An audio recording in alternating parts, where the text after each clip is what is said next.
Good day everyone, I'm Jocelyn Clicanraga, currently taking a Bachelor of Secondary Education major in Science. Today, I'm going to discuss theorizing ability as capability in philosophy of education. This chapter traces capability as a topic of educational concern and ongoing debate exploring the question what is meant by the philosophical concept of capability in the international lineage of educational philosophy. Its purpose is first to clarify and situate the meaning capability within historical and contemporary debates within educational philosophy. Second is to explore the relationship between specific philosophical accounts of capability and the notions of educational equality and social justice in education. The term capability is conceptually rich and linked to consideration of opportunity, ability or disability, agency, and freedom. To be educationally capable is to have an educational opportunity, educational ability, and educational freedom. Capability can be distinguished from capacity, which refer to intrinsic state of bodies or minds. Capability used by philosophers of education to refer to a specific theoretical framework for thinking about educational justice and equality. Usually called the capability approach or capability theory developed by Amartya Sen and Martha Nussbaum, which attracts attention in the field of educational philosophy. At the same time, the idea of capability is seen in a wider sense, considering the power and potential of individual students and how their abilities relates with educational environments, access, and opportunities.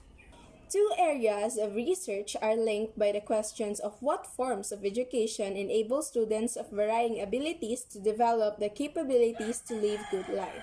Historical emergence of and changes in the topic is an educational concern. In a very basic way, capability or the power to do something is the most fundamental concern of educators and educational theorists. Through schooling, students develop skills and abilities that enable to pursue future educational career and life opportunities, which therefore link as concepts through a complex connection to others, bodies, minds, schooling, and social environment in which they develop.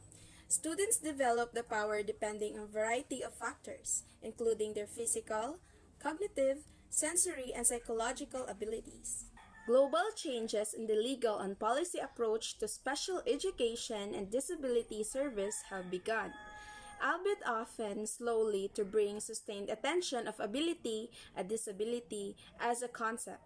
It is not overstatement that people understood as having disabilities have been ill-treated and largely forgotten by institutions for most of the history. Throughout most of the 20th century, people labeled with disabilities in North America is separated from their presumed normal peers. Historical emergence and changes in the consideration of capability in the field of education, specifically focusing on treatment of disability. It outlines the shift from historical neglect of individuals with disabilities to the growing recognition and exploration of disability as a complex phenomenon, and describe a variety of versions called the social model of disability.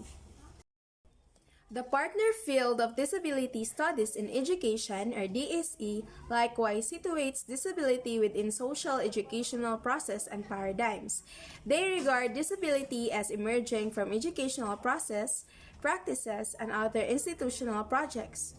Both DS and DSE seek to disrupt the centrality of normalcy and the sorting mechanisms and hierarchies of society that rely on normalcy. Alongside this growth of a field dedicated to the educational study of this and ability, the concept of disability in particular has historically been either ignored, has only recently emerged as a more centralized concern within philosophy of education. Predominant approaches in philosophy of education. The concept of capability has tremendous international significance, both with respect to its philosophical scholarly reach and with respect to the implication of that scholarship in international context. Considering capability as a broad conceptual matter and a specific approach, emphasizing its significance in evaluating justice, particularly in liberal philosophical work on justice. Capability approach introduced by Amartya Sen focuses on individuals' capability to convert resources. It underscores the importance of freedom, diversity, and the ability to choose in assessing well-being. As a framework for evaluating justice, capability approach emerged as a response to perceived limitations in liberal philosophical work on justice, notably the work of John Rawls. According to Amartya Sen 1979, Rawls' account of the egalitarian distribution of resources in society neglected an important consideration of how individuals convert the resources they have into opportunities. That is, neglected that mere access to resources is insufficient to empower individuals to benefit from those resources. Applying this critique to the context of education, certain educational philosophers argue for the effectiveness of focusing on capability in illustrating educational objectives relative to educational equality. Capability frameworks evolution in both philosophical and practical contexts. Additionally, a number of philosophers have utilized and critiqued the capability approach specifically in the context of educational justice for students with disabilities. This implies a growing recognition of the relevance of capability considerations in shaping educational policies and practices, particularly in addressing the needs of students with disabilities. Sen, in his 1979 Tanner Lectures, argued that equality lies in one's capability, the power of freedom to pursue various actions, and the states of being. Scholars of the capability approach start with the premise that equality is best assessed based on what individuals can do with the resources available to them and the freedom they have to achieve their valued goals. Ingrid Robbins, 2005, defines capability approach as a broad framework for evaluating individual well-being and social arrangements. Capability approach as an outcome-based approach focuses on whether the necessary means, including materials, conditions, access, and educational resources are present for individuals to achieve their desired ends. This approach emphasizes human diversity, recognizing its relevance to individuals' needs and their ability to convert resources into well-being, while also highlighting the central importance of freedom and choice to human dignity. The importance of recognizing human diversity, especially in the disability studies, it introduces an ends-based approach called conversion capacity, emphasizing the process of converting resources into individual advantage. Factors such as personal characteristics, environment, and social conditions play a crucial role. The example of a physically disabled child in a well-resourced school illustrates that need to consider not just resource access but also the ability to utilize environmental and social conditions for overall well-being. Capability approach aligns with disability studies, emphasizing the social and biological elements of disability. It suggests that capability approach normalizes disability and supports the distribution of educational entitlements as duties of justice owed to all. The concept of educational entitlements is discussed, emphasizing the importance of equal opportunities and access levels for educational functionings necessary for effective participation in society. While capability approach emphasizes on functionings for evaluating educational standards is acknowledged, it also notes that this approach is subject to controversy, which will be discussed next. Current and recurrent debates. Global differences of and valued capabilities. The ongoing debate centers on the ability of capability theory to address cultural diversity in civic and social values globally. The challenges lies in institutionalizing and operationalizing capability theory within local educational policies without perpetuating imperialist injustices. The concern is heightened as capability theory seeks to inform and transform educational and human development contexts worldwide, raising questions about its adaptability to diverse cultural settings without imposing values. Striking a balance between universality and cultural sensitivity is crucial to avoid unintended consequences and ensure the theory's effectiveness across a spectrum of a global context. Sen and Nussbaum's version of capability approach diverge on the issue of how capabilities and functioning should be weighted or ranked within the relevant space. Sen argues that capability approach provides a space for evaluation but is deliberately silent on fixed weighing, emphasizing context dependency. He opposes a universal ranking, highlighting the importance of considering the specific cultural and social context when assessing equality. Sen's defense of context-specific lists aims to preserve democratic decision-making and the role of public discourse, social activism, and open debates in shaping individuals' agency. For Sen, avoiding fixed weighing isn't a theoretical flaw but a strength that aligns with the dynamic nature of agency and democratic deliberation in individuals' lives. In contrast to Sen, Nussbaum's approach within capability approach by presenting a list of capabilities, viewing it as a starting point open to debate, revision, and contextual specification. Unlike Sen, who avoids endorsing a fixed list, Nussbaum argues that a list is essential for grounding decisions about valued capabilities. Nussbaum emphasizes the importance of an intuitive idea of human dignity in determining and adapting the list to particular cultural or national context. The disagreement between Sen and Nussbaum regarding the use of a list and capability approach, which introduces concerns about the appropriateness and usefulness of having a fixed list of capabilities. Additionally, it gives rise to the indexing problem, a challenge related to how capabilities are ranked or weighted in relation to each other within the capability approach framework. This debate underscores the complexity of addressing the nuanced aspects of evaluating and prioritizing capabilities in the pursuit of a comprehensive understanding of human well-being. For Sen, this is a question for democratic decision-making. But for Nussbaum, her 10 capabilities form the essential social minimum for a just society and allow no trade-offs among the capabilities on her list. In her view, a society that prioritizes one capability at the expense of another cannot be considered fully just. The disagreement between Sen and Nussbaum centers on when to create a capability list. Taylor argues that their divergence is not about listing, but the timing of listing. This introduces a second tension for capability theorists, exploring the conditions necessary for just localized list making through democratic decision making. Questions arise about fair representation, the impact of existing inequalities on the decision making process, and the legitimacy of decisions regarding which capabilities matter, possessing complex and globally significant challenges. Individual versus structural. Debate within capability theory includes concern about its perceived individualism, with discussion question of capability approach places excessive emphasis on the individuals and neglects social groups and structures. This issue is linked to the broader challenge of avoiding the imposition of cultural values, underscoring the need for a balanced perspective that considers both individual capabilities and societal dimension within the framework. Robbins critique capability approach with three possible charges. That capability approach fails to acknowledge individuals as socially embedded and connected. Second, doesn't pay sufficient attention to groups and neglects social structures. However, Robbins argues that the first charge is incorrect. Capability approach is centered on ethical individualism, focusing on the individual as a proper unit of moral concern without implying individual disconnection from social groups and structures.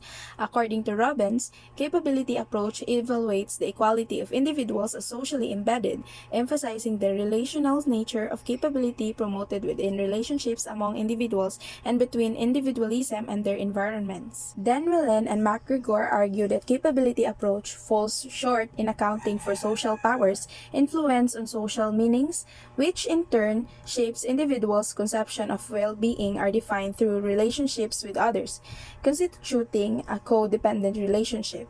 They highlight that individuals are co-constituted by social norms and concepts. They argue that the emphasis on objectivity rooted in Sen's early work raises concern about neglecting subjective evaluation and the problematic concept of adaptive preferences. They advocate for a nuanced analysis that considers social meanings and power relations in discussions of social justice within capability theory, aiming to improve rather than reject the framework. The relationship between capability and resources. In the philosophy of education, a key debate within capability theory revolves around whether emphasizing resources, including opportunities and access, or focusing on capability better addresses educational needs and context. Two central questions emerge. First, does the emphasis on capability inadequately specify the required opportunities for educational flourishing? And second, does the focus on capability offer clear standards for navigating diversity-related trade-offs in educational settings? Brighouse and Unterhalter argue in Measuring Justice, Primary Goods and Capabilities 2010 that capability approach can contribute to educational policy and pedagogy but assert it needs support from a Rawlsian framework. They contend that a Rawlsian perspective views education as a primary social entitlement, crucial for individuals to develop skills and virtues necessary for leading just lives. According to them, justice demands basic educational conditions, more precisely specified than capability approach offers. To foster such development, they highlight the need for philosophical view to guide educational decision-making, using the example of trade-offs in providing educational to discriminated groups. Brighouse and Alterhalter propose a Rawlsian-informed view of educational entitlements as a more suitable standard for making such decisions. Concerning the debate on resources versus capabilities in education, a crucial question arises about the impact of functioning restrictions, especially for students with disabilities. Terzi argues that expectations should remain consistent, children with functioning as their non-labeled peers. This implies providing additional resources for students with disabilities to attain the same functionings required of others, without requiring limitless resources for those with significant disabilities. Capability approach views individual well-being as relational and suggests setting resource limits when balancing needs. For children with disabilities, capability approach question the appropriateness of resource allocation, including limitations on others. The ongoing challenge in disability education is how to advocate for inclusive education while avoiding historical patterns of segregation that arise from concerns about impacting the education of normal or talented children. Now, let's proceed to the normalcy and inclusion, disability advocacy and rights activism, along with disability studies, consistently critique the concept of normalcy. Rosemary Garland Thompson, a disability studies scholar, argues that bodies considered inferior are viewed as spectacles of otherness, contrasting with the unmarked neutrality of normalcy. In education, students' achievement is frequently measured against norms, whether through standardized assessment, peer comparison, developmental theories, or informal judgments based on behavior. Despite normalcy being ingrained in schooling practices, disability theorists contend that such embodiedness is not inevitable.